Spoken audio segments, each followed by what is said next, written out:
ओम नमो भगवते वासुदेवाय। जय माता रानी। दोस्तों, आप देख रहे हैं आपका अपना YouTube चैनल व्रत त्योहार टोटके। मैं हूं आपके साथ रिमझिम शर्मा।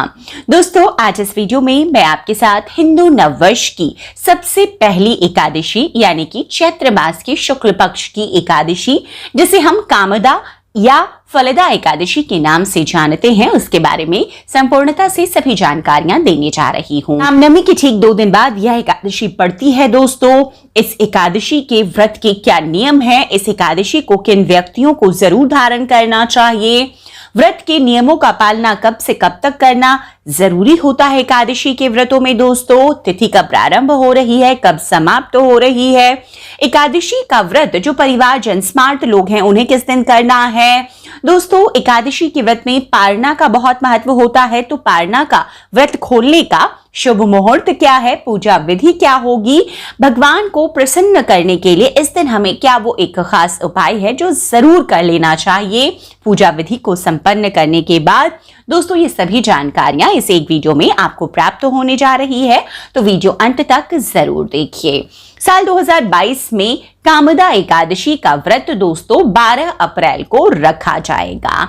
हालांकि 12 से 13 अप्रैल तक में तिथि बीत रही है, आगे मैं बताऊंगी, लेकिन जो गृहस्थ लोग हैं, जो स्मार्ट जन हैं, वो 12 अप्रैल को व्रत रखेंगे।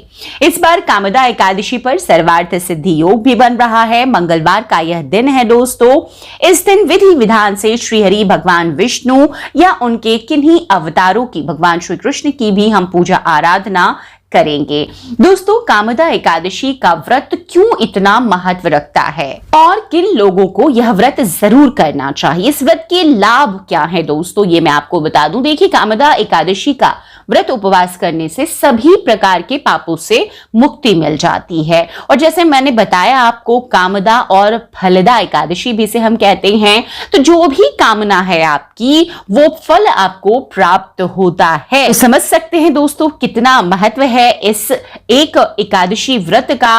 और दोस्तों, हिंदू धर्म में जैसा हम सभी जानते हैं कि ब्राह्मण हत्या को सबसे बड़ा पाप माना गया है। मान्यता यह है कि जो भी व्यक्ति इस एकादशी का व्रत धारण करता है, पूर्ण करता है, ब्राह्मण हत्या जैसे पाप भी कामदा एकादशी के उपवास से मिट जाते हैं। तो दोस्तों, कितना कल्याणकारी है यह व्रत, यह आपने समझा। दोस्तों, अब मैं आपको तिथि बता देती हूं कि कब से कब तक तिथि बीत रही है, और जो स्मार्ट जन, जो गृहस्थ लोग हैं, उन्हें व्रत किस दिन करना चाहिए, और अन्य दिवस जो दूजी एकादशी पड़ेगी दूसरे दिन, उस दिन किन्हें व्रत करना चाहिए, कौन लोग व्रत करते हैं। देखिए, चैत्र मास की शुक्ल एकादशी की तिथि की शुरुआत होगी मंगलवार 12 अप्रैल को सुबह 4:30 पर। एकादशी तिथि का समापन होगा बुधवार 13 अप्रैल को सुबह 5:02 पर। तो दोस्तों, जो पहला दिन होगा उसमें गृहस्थ जन करेंगे। 13 तारीख को सन्यासियों के लिए, साधुओं के लिए वो एकादशी व्रत धारण 13 तारीख को भी करेंगे। अब दोस्तों, इस दिन जैसा मैंने बताया सर्वार्थ सिद्धि योग है। इस योग में जो भी कार्य आप करते हैं वो कार्य आपका जरूर पूर्ण होता है। तो इस दिन सर्वार्थ सिद्धि योग के साथ रवि योग भी रहेगा। योग कब से कब तक बीत रहा है मैं आपको बता दूं। सुबह 5:59 से 8:35 तक सर्वार्थ सिद्धि योग है। तो इस बीच आप जो भी कार्य करते हैं बहुत ज्यादा फलकारी होता है। अगर कोई उपाय करना चाहते हैं तो आप इस समय में कर सकते हैं। दोस्तों, अब इस दिन भगवान श्री हरि विष्णु की पूजा आराधना माता लक्ष्मी के साथ की जाती है। आप अगर घर पे भगवान कृष्ण की प्रतिमा रखते हैं, आप उनकी पूजा आराधना कर सकते हैं, आप मंदिर जाकर पूजा कर सकते हैं, आप घर पर कर सकते हैं। इस दिन आपको भगवान विष्णु की पूजा के लिए जो चीजें चाहिए होगी दोस्तों, जैसे पंचामृत से अभिषेक एकादशी के व्रतों में हमें जरूर कराना चाहिए श्री हरि को। उसके बाद आपको फल फूल जो भी मेवा मिष्ठान आप रखना चाहते हैं वो रखें, धूप दीप अगरबत्ती तिल इस दिन आप पूजा में विशेष कर रखें। आप पीला चंदन रखें। भगवान विष्णु को पीली चीजें बहुत प्रिय है, आप इस दिन उन्हें पीले वस्त्र समर्पित करें, आप यज्ञोपवीत समर्पित करें, तिल समर्पित करें, और जो भी चीजें आपने पूजा के लिए मंगाई है, जो फल आपने सीजन के मंगाए हैं, जो मिष्ठान आपने पीले मंगाए हैं, वो सभी विधि विधान से भगवान श्री हरि विष्णु को माता लक्ष्मी को इस दिन आप अर्पित करें। अगर आप स्वयं भी पीले वस्त्र पहन सकते हैं, बहुत ही अच्छा होता है दोस्तों। अब एकादशी के व्रत में देखिए, जो माना जाता है कि दशमी तिथि से ही हम व्रत के नियमों का पालन शुरू कर देते हैं। मतलब दशमी के संध्या काल में कई लोग देखिए भोजन भी नहीं करते। अन्न का एक दाना भी एकादशी के दिन नहीं रहना चाहिए शरीर में, इसीलिए ऐसा किया जाता है। कम से कम शुद्ध सात्विक भोजन आपको दशमी तिथि से ही जरूर करना चाहिए, ये बिल्कुल आपको ध्यान रखना है। एकादशी के व्रत में दोस्तों खाने के नियमों में है कि आप या तो जलाहार रहें या फलाहार रहें। अन्न का सेवन एकदम वर्जित होता है एकादशी में, तो आप अन्न का सेवन बिल्कुल नहीं करेंगे। या तो आप जल पीकर रहेंगे पूजा आराधना करते हुए श्रीहरि की सारे दिन, या फिर आप चाहें तो सुबह की पूजा के बाद फल आहार ले सकते हैं, इसमें भी कोई दिक्कत नहीं है दोस्तों। इस दिन भगवान विष्णु के मंत्रों का जब बहुत शुभकारी होता है तो आप ओम नमो भगवते वासुदेवाय, ओम क्लीं कृष्णाय नमः, ओम श्री विष्णवे नमः, जो भी मंत्र आप सुविधा से कर सकते हैं उसका आप दिन भर जप करें। इस दिन कामदा एकादशी की व्रत कथा आपको जरूर पढ़नी और सुननी चाहिए दोस्तों। इसके बाद अगर संभव हो तो रात्रि जागरण करें, बहुत ही सुंदर फल प्राप्त होता है। तो एकादशी की कथा सुनने के बाद में आपको विधि विधान से भगवान की आरती उतारकर इस पूजा को संपन्न करना है। इसके बाद आप चाहें जल आहार या फल आहार ले सकते हैं। दोस्तों अब एकादशी के व्रत में जो पारना होता है उसका बहुत महत्व होता है। तो पारना का शुभ मुहूर्त मैं आपको बता देती हूँ। पारना मतलब होता है दोस्तों व्रत खोलने का शुभ समय।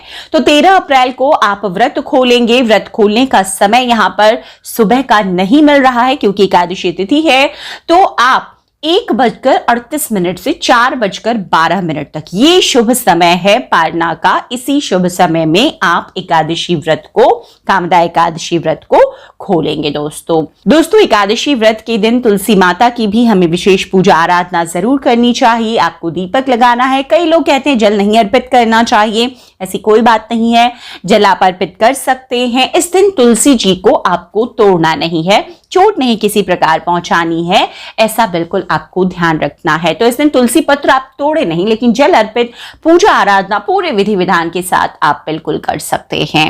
अब एकादशी के अगले दिन द्वादशी तिथि में आपको पारना किया आपने, उससे पहले आपको अपनी इच्छा और सामर्थ्य के अनुसार ब्राह्मण को दान जरूर करना चाहिए। तो जो भी आपकी इच्छा है वो भोजन स्वरूप, जो आपने भोजन नहीं किया है एकादशी व्रत के रूप में, चाहे वो आप कच्चे अनाज का दे सकते हैं या फिर आप पैसे भी दान में दे सकते हैं। तो इस प्रकार से विधि विधान से आपको दोस्तों कामदा एकादशी का व्रत संपूर्ण करना है। इस दिन आपको विशेषकर भगवान विष्णु को पीले फल जरूर अर्पित करने हैं। जो भी आपकी इच्छा है दोस्तों, जो भी आपकी कामना है, उस कामना के साथ भगवान श्री हरि विष्णु को पीले फल जरूर अर्पित करें। इस सीजन में आम के फल देखिए मिल रहे हैं, तो इस दिन भगवान विष्णु को पीले आम आप अपनी विशेष मनोकामना की पूर्ति के लिए जरूर अर्पित करें। उम्मीद करती हूँ वीडियो में दी गई ये सभी जानकारियां आपके लिए बहुत उपयोगी साबित होगी। वीडियो अगर पसंद आए तो लाइक कीजिएगा, आगे अपने दोस्त परिवार मित्रजनों तक जरूर शेयर कीजिए। चैनल पर अगर नए आए हैं दोस्तों तो इसी तरह की जानकारियों के लिए चैनल को सब्सक्राइब भी जरूर कर लें। वीडियो देखने के लिए आप सभी का बहुत बहुत शुक्रिया। जय माता रानी, हर हर महादेव।